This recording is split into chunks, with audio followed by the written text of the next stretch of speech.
Dear students, कैसे हो? आशा करते हैं आप अच्छे होंगे। प्रिय विद्यार्थियों, आज हम अपने 10th क्लास के सेकंड जो पोइम है फायर एंड आइस है, इस कविता को आज पढ़ेंगे। फायर एंड आइस कविता है वो रॉबर्ट फ्रॉस्ट ने लिखी थी।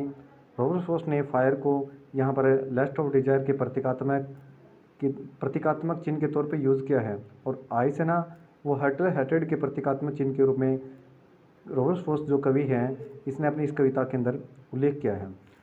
तो dear students, let us start this poem now. Some say the world will end in fire, some say in ice. From what I have tasted of desire, I hold with those who fear fire. Some say का मतलब कुछ लोग कहते हैं। Some say means कुछ लोग कहते हैं the world will end in ice, दुनिया का जो खात्मा है वो आग से होगा। Some say in ice, और कुछ लोग कहते हैं दुनिया का खात्मा है वो बर्फ़ से। From what I have tasted of desire, और जो मैं आई का मतलब आई हैव टेस्टेड ऑफ डिजायर, कि मैं लालच और भौतिकवादी जो इच्छाएं हैं उनको आधार उनके बारे में अनुभव प्राप्त कर चुका हूँ, या मुझे उनके बारे में पता है। उनके आधार पर आई होल्ड विद दोज, मैं उनके साथ हूँ। हु फेओफायर, जो आग के पक्षधर, जो आग का पक्ष लेते हैं।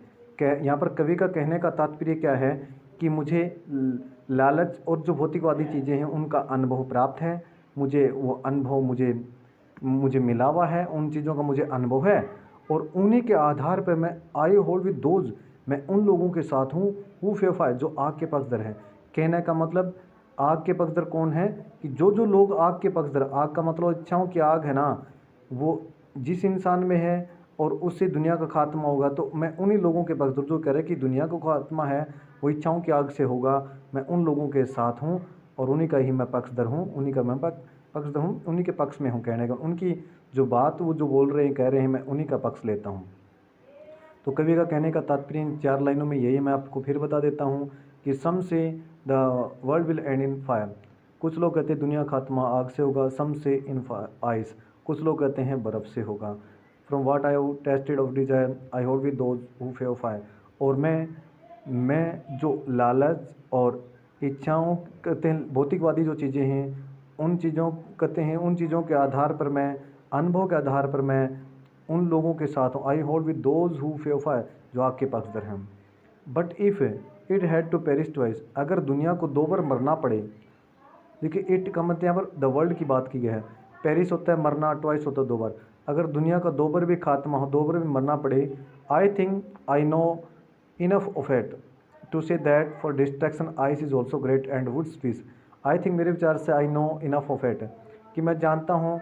इनफ ऑफ इट होता है घृणा के बारे में काफ़ी। टू से कहूँ that for destruction ice is also great, और मैं कहूँ, देखिए मेरे ख्याल से, मेरे विचार से मैं जानता हूँ नफ़रत के बारे में काफ़ी। और टू से कहूँ that for destruction ice is also great and would suffice, would suffice होता है पर्याप्त रहेगी, ऑल्सो ग्रेट बड़े, और कहते हैं पर्याप्त रहेगी।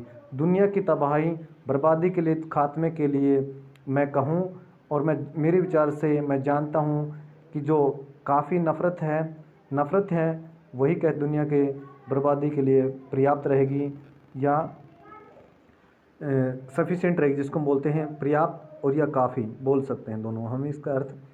तो इस पोइम में कवि ने जो रॉबर्ट फ्रॉस्ट है, फायर एंड आइस को दोनों को प्रतीकात्मक चिन्ह के तौर पे यूज़ किया है। तो आपको दोनों के बारे में आपको एक नंबर के जो आते हैं आने वाले एग्जाम में, जैसे आपको याद रखना है what is a fire a symbol of in the poem, तो आपको याद रखना है fire has been used as a symbol of lust and desire. दूसरी जो बात है, ice has been used as a symbol of heartless hearted. बस इतना ही याद रखना आपको। दोनों बातें मैंने बता भी दी हैं, मैं फिर एक्सप्लेन कर रहा हूँ।